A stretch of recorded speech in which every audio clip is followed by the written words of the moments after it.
Risk की तंगी इंसान के लिए बड़ी आजमाइश हो सकती है, लेकिन इस्लाम ने हमें वो ज़राए बताए हैं जिनसे रिस्क में कुशादगी और बरकत हासिल की जा सकती है।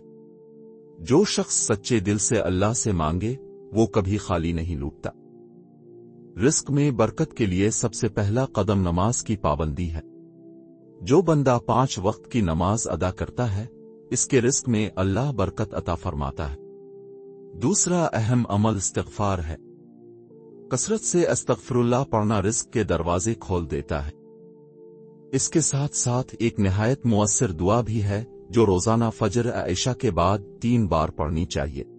اللهم إني أسألك علما نافعا ورزقا طيبا وعملا متقبلا।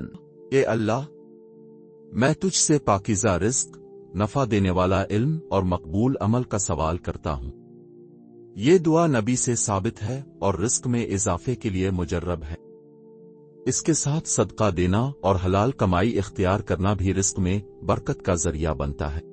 अल्लाह ताला हमें हलाल, पाकीज़ा और बाबरकत रिस्क अता फरमाए, हमारे दिलों को कनात से भर दे और हमें हर हाल में अपना शुक्रगुजार बंदा बनाए।